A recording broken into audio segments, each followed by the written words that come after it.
ಶ್ರೀ ಗಣಪತಿ ಶಾರದಾ ಗುರುಭ್ಯೋ ನಮಃ. ಯತ್ರ ಯೋಗೇಶ್ವರ ಕೃಷ್ಣೋ ಯತ್ರ ಪಾರ್ಥೋ ಧನುರ್ಧರಃ ಪುತ್ರ ಶ್ರೀ ವಿಜಯ ಭೂತಿರ್ ಧ್ರುವಾನೀತಿರ್ಮತಿರ್ಮಮ. ಶ್ರೋತೃಗಳಿಗೆ ಶ್ರೀ ಅಳಸಿಂಗರಾಚಾರ್ಯ ವಿರಚಿತ ಶ್ರೀ ವ್ಯಾಸ ಮಹರ್ಷಿ ಪ್ರಣೀತ ಶ್ರೀಮನ್ ಮಹಾಭಾರತದ ಆದಿ ಪರ್ವದಲ್ಲಿ ಪುರುವಂಶ ವಿಸ್ತಾರವು ಎಂಬ 88ನೆಯ ಅಧ್ಯಾಯಕ್ಕೆ ಸ್ವಾಗತ. ಜನಮೇಜಯ ರಾಜನು ವೈಶಂಪಾಯನನನ್ನು ಕುರಿತು, ಓ ಮುನೀಂದ್ರ, ಧರ್ಮಜ್ಞರಲ್ಲಿ ಮೇಲೆನಿಸಿದ ಯಯಾತಿಯ ಪುತ್ರನಾದ ಪುರುವಿನಿಂದಾಚೆಗೆ ವಂಶವರ್ಧಕರಾದ ಯಾವ ಯಾವ ರಾಜರುಂಟು ಅವರನ್ನೆಲ್ಲ ಪರಂಪರಾಕ್ರಮವಾಗಿ ನನಗೆ ತಿಳಿಸಬೇಕು. ದುಷ್ಯಂತನ ಜ್ಯೇಷ್ಠ ಪುತ್ರನಾದ ಜನಮೇಜಯನಿದ್ದಾಗ ಭರತನು ರಾಜ್ಯಕ್ಕೆ ಬಂದುದು ಹೇಗೆ? ಆ ಭರತನು ಹುಟ್ಟಿದ ಕಥೆಯೇನು? ಅವನ್ನೆಲ್ಲ ನನಗೆ ವಿವರಿಸಿ ತಿಳಿಸಬೇಕು ಎಂದನು.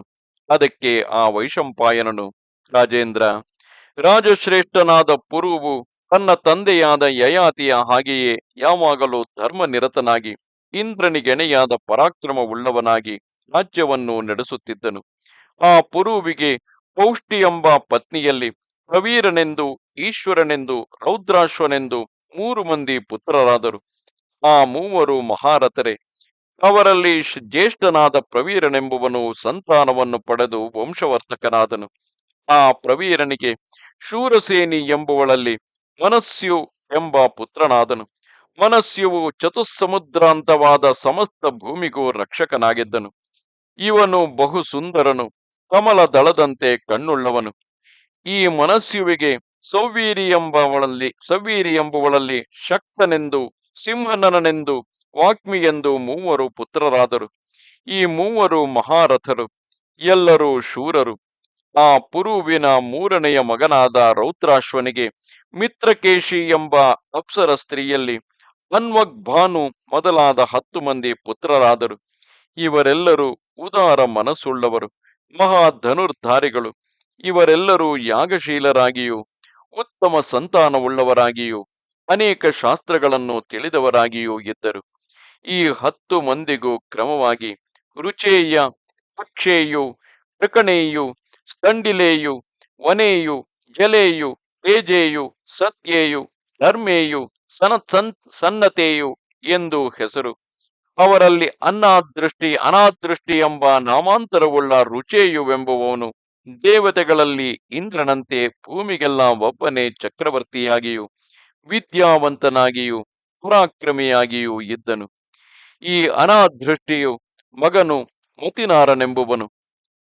ಇವನು ಅನೇಕ ರಾಜಸೂಯಗಳನ್ನು, ಅಶ್ವಮೇಧಗಳನ್ನು ಮಾಡಿ ಪರಮ ಧಾರ್ಮಿಕನೆಂದು ಹೆಸರುಗೊಂಡನು. ಆ ಮತಿಮಾರನಿಗೆ ತಂಸು, ಮಹಾನ್, ಅತಿರಥ, ದೃಕ್ಷ್ಯು ಎಂಬ 4 ಮಂದಿ ಮಕ್ಕಳಾದರು. ಇವರೆಲ್ಲರೂ ಎಣೆಯಿಲ್ಲದ ಮಹಾಪರಾಕ್ರಮವುಳ್ಳವರು.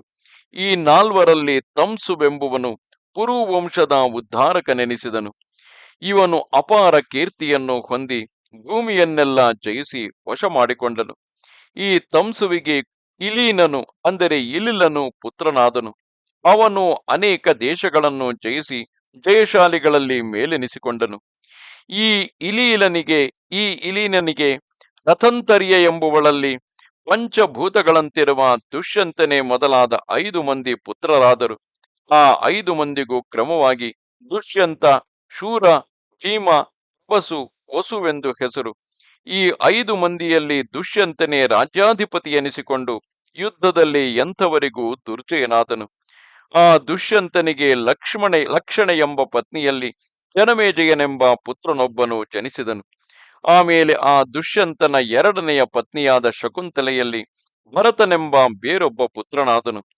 ಈ ಭರತನಿಂದಲೇ ಭರತ ವಂಶಕ್ಕೆ ಆ ಹೆಸರು ಲೋಕದಲ್ಲಿ ಪ್ರಖ್ಯಾತವಾಯಿತು.